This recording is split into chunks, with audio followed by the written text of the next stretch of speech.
خطبہ نکاح شادی کے خطبے میں بھی پڑھی جاتی ہے۔ آیت کریمہ کا ترجمہ ہے وَتَسَاءَلُونَ بِهِ وَالْأَرْحَامَ۔ اللہ تبارک و تعالی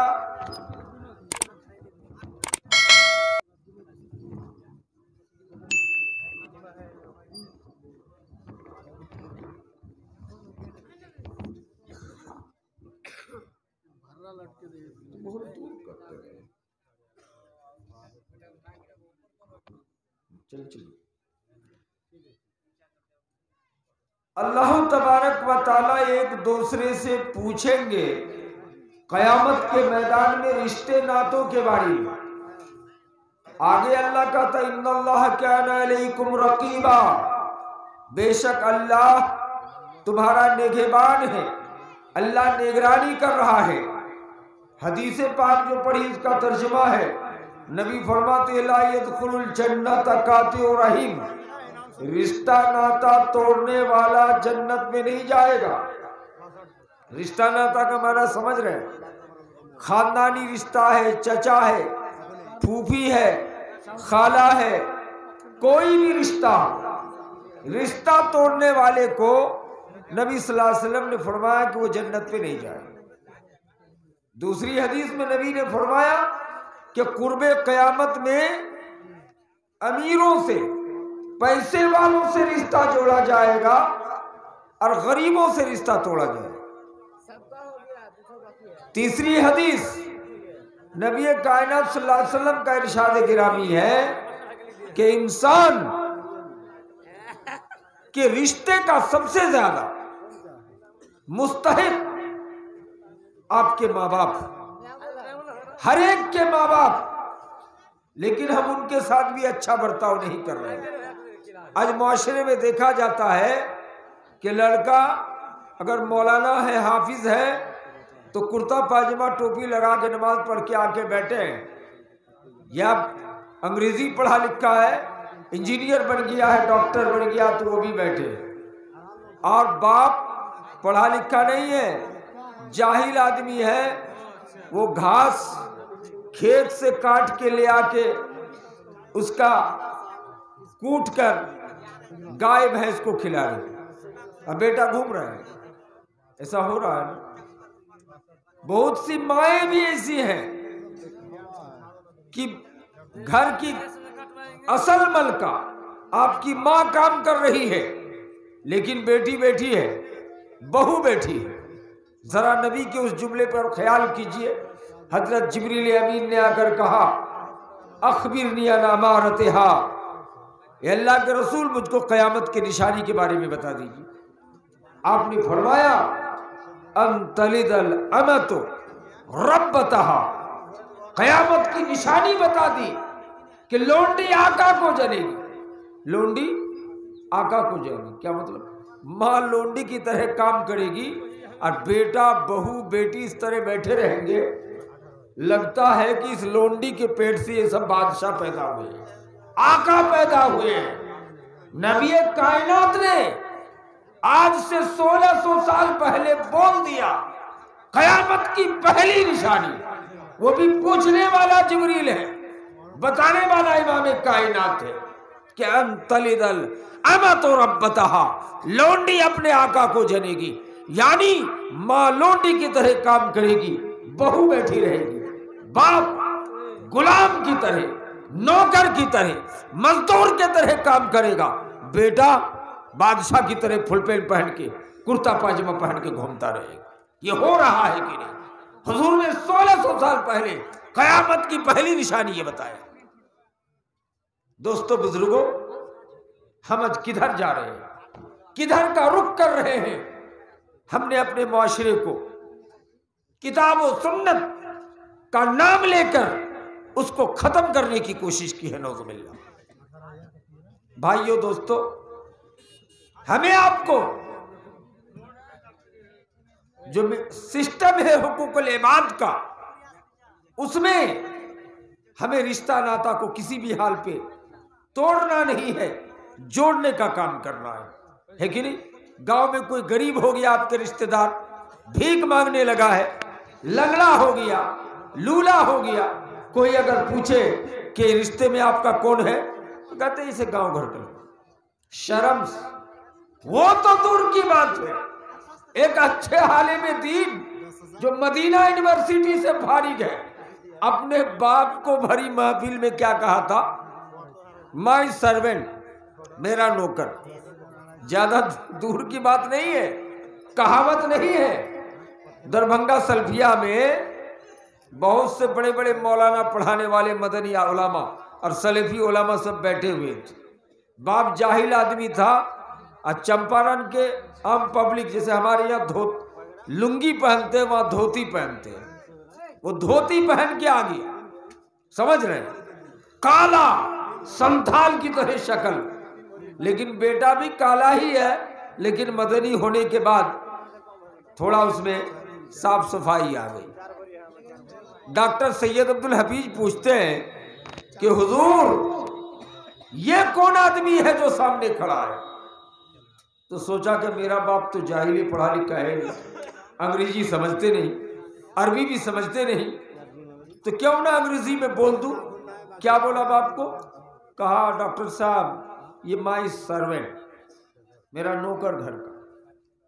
وہ بوڑھے باپ کچھ دیر کھڑے رہے. گیٹ کے پاس مدرسے کے طلبہ آ رہے ہیں جا رہے ہیں، ان سے پوچھ رہے ہیں کہ مائی سرونٹ کا معنی کیا ہوتا ہے بابو؟ تو کہا مائی سرونٹ کے معنی میرا نوکر. روتے ہوئے گھر واپس چلا گیا. اور تاریخ یاد رکھی وہ مدنی مبعوث تھے، لیکن کچھ ہی دنوں کے بعد امتیاز ختم کر دیا تھا. اور گواہ ہے اس کی نوکری کو بحال کرنے کے لیے بڑے عالم شیخ اشفاق مدنی دربھنگا سلفیہ میں حدیث پڑھاتے ہیں، وہ جا کر سفارش کر کے 2 سال کے بعد دوبارہ ان کا تنخواہ جاری کرایا تھا، جو سعودی سے ویتن پا گئے. عالم دین نے باپ کو مائی سرونٹ کہہ دیا. کیوں جانتے کہ اتنے بڑے بڑے لوگوں کے بیچ میں اتنا کالا کلوٹ آدمی کو اگر باپ گچ لو تو بے عزتی ہو جائے گی. نہ کیا سوچا؟ رشتے ناطے توڑے جائیں گے کالا دیکھ کر، غریب دیکھ کر. اس لیے دوستو یاد رکھنا، کوئی رشتہ ناتا کو توڑنا نہیں. کتنوں غریب ہو، بیکار ہو، اس رشتے ناتے کو باقی رکھنا. عام رشتے ناتوں کو بھی باقی رکھنا چاہیے. امیر المومنین حضرت عمر کرسی میں بیٹھے، حضرت بلال جیسے کالے کلوٹ صحابی تشریف لائے. بلال کو دیکھ کر امیر المومنین عمر ابن خطاب نے کرسی چھوڑ دیا. حضرت بلال رونے لگے کہ آپ قریشی خاندان کے ہیں، آپ بادشاہ ہیں، خلیفۃ المسلمین ہیں، 6 زبانوں کے ماہر ہیں، آپ کیسے مجھ کو دیکھ کر کرسی چھوڑ کے اڑ گئے؟ کون بول رہے ہیں؟ بلال. فاروق اعظم نے کہا تھا کہ بلال تم کو دیکھ کر کرسی نہیں چھوڑا ہوں. نبی جب معراج میں گئے تھے، آسمان میں لے جائے گئے تھے، وہاں جنت میں بلال تمہارے جوتے کی آواز نبی سن کے آئے ہیں، عمر کی نہیں، اس لیے تم کو دیکھ کے کرسی چھوڑ رہا ہوں. یہ حدیث اس بات پر دال ہے کہ اگر ہم کتنوں بڑے مولانا ہو جائیں، ڈی ایم ہو جائیں، ویڈیو ہو جائے، اور گاؤں کا کوئی جاہل آدمی لیکن بزرگ ہے وہ آ کے کھڑا ہے، تو انصاف کا تقاضا ہے کہ کرسی چھوڑ کے اس کو بیٹھانا ہو. سمجھ رہے ہیں؟ پرانے زمانے کا کوئی بھی جاہل مولوی، کمزور مولوی، پہلے سے پڑھانے اور پڑھنے کا سسٹم میں ہے. کوئی نیا مولوی تیز پڑھ کے آ گیا ہے، ان کو چاہیے کہ وہ ان کا احترام کرے، ان کی عزت کرے، ان کی عزت و آبرو کا خیال رکھے، کبھی ان کے ساتھ غلط برتاؤ نہ کرے. یہ ایمان کا تقاضا ہے، اسلام کا تقاضا ہے. میرے بھائیو دوستو، ہم ہرگز رشتہ ناتا کو نہ توڑیں. اللہ کے رسول کی حدیث ہے اذا کان العبد فی عون اخیہ کان اللہ فی عونہ. جب کوئی بندہ اپنے بھائی کی مدد میں ہوتا ہے تو اللہ کہتا ہے میں سوئم ان کی مدد میں ہوتا ہوں. دیکھیے آپ لوگ اٹھک پٹک نہ کیجیے، کوئی ہنگامہ نہیں ہوا ہے.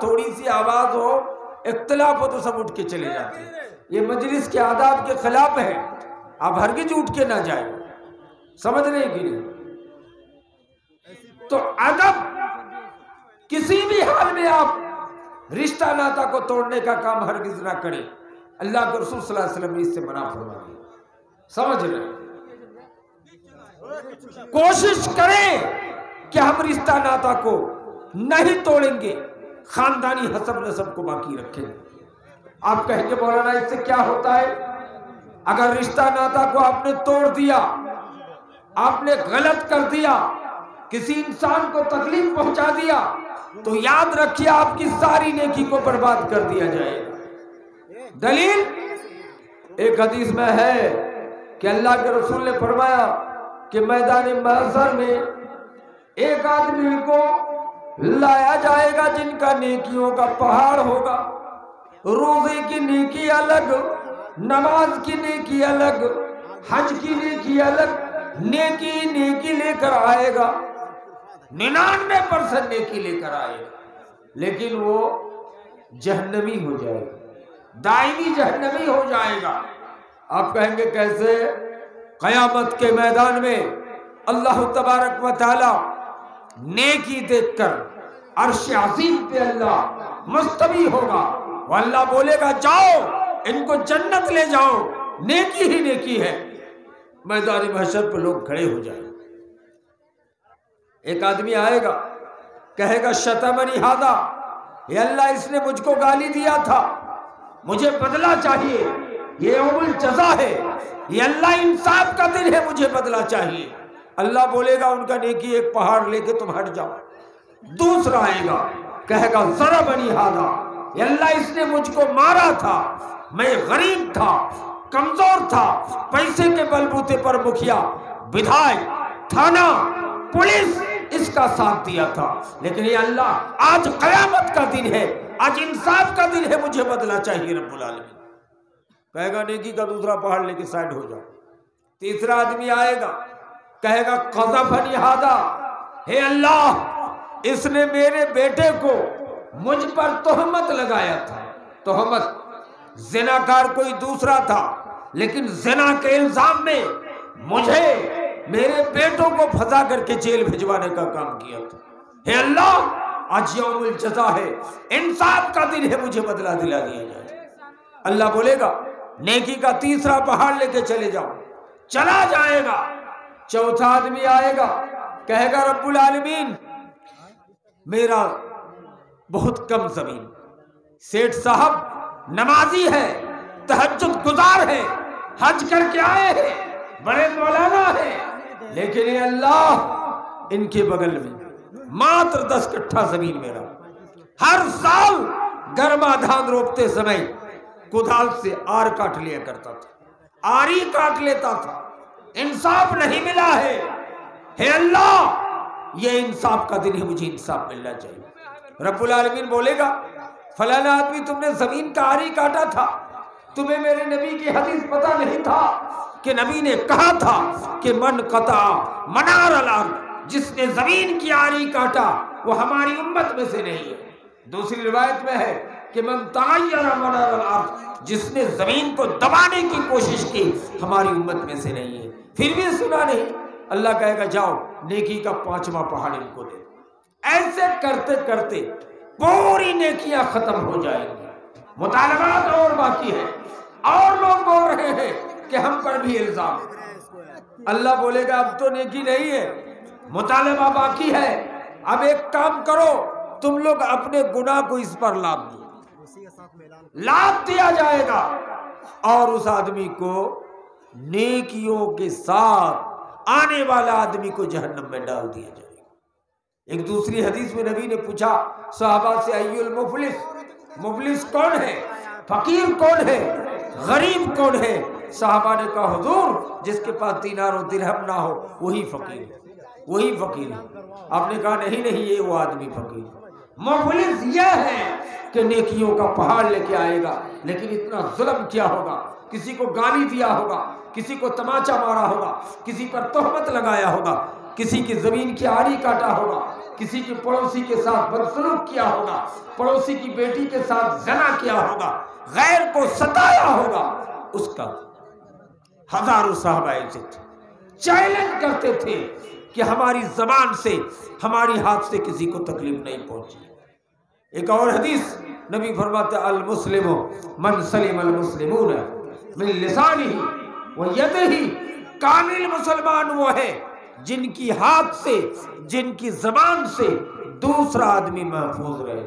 محفوظ رہے مطلب سمجھ رہے، یعنی ہماری زبان سے کبھی گالی نہیں نکلی ہے، ہماری زبان سے کسی کو تکلیف نہیں پہنچی ہے، ہاتھ سے کسی کو تماچا نہیں لگا۔ اور ایک حدیث نبی صلی اللہ علیہ وسلم فرماتے ہیں کہ وہ آدمی جنت میں نہیں جائے گا جو زبان پہ گالی دیتا ہو۔ لا يدخل الجنت الفاحش والمتفاحش، گالی دینے والا، فحش، بیٹی روٹی، مکئی کھا لیا ہے کسی کی بکری نے، اب بیٹی روٹی کر کے گالی دے رہے ہیں۔ آپ کا بہترین ساگ لگا ہوا تھا، کوئی ساگ اٹھا کے لے کے چلا گیا ہے، آپ حاجی صاحب ہیں، مولانا صاحب ہیں، نمازی ہیں، لیکن پھر بھی بیٹی روٹی کر کے گالی دے رہے ہیں۔ ارے گالی دے کے آ جائے گا واپس، اور نبی کی حدیث بھول گئے ہیں، لا يدخل الجنت الفاحش، فحش کہنے والا جن کی زبان کھچڑ ہے، نبی کا حکم ہے، نبی کی پیشن گوئی ہے، جنت پہ نہیں جائے۔ اس لیے میرے بھائیوں، گالی گلوچ نہ دیں، خاندان، رشتہ دار سب کے ساتھ جڑے رہیں۔ شادی ہو رہی ہے، دوستوں کو دعوت دی گئی ہے، کہتے سامنے والا چچا دیکھ نہیں رہے، کہا ان کی کھوپڑی الٹا ہے، نہیں آتا ہے، 1 سال سے بات چیت، جبکہ اسلام کا حکم ہے کہ 3 دن سے زیادہ کسی آدمی سے بات نہیں کر سکتے۔ ہاتھ پیر پکڑ لیجئے، چچا کو راضی کی۔ قیامت کی نشانی ہے کہ غیروں کو دوست بنایا جائے گا قرب قیامت میں، اور اپنے خاندان، اپنے رشتے ناتوں کو دور کیا جائے گا۔ اس سے پتہ چلا کہ خالہ ہے، چچیری خالہ، نبی نے فرمایا الخالۃ بمنزلۃ الام، خالہ ماں کے درجے کا ہے۔ نبی نے فرمایا العم بمنزلۃ الاب، چچا باپ کے درجے میں ہے۔ اس لیے سب کو راضی رکھیے، ناراض نہیں کیجیے، ماں باپ کو ناراض نہیں کیجیے۔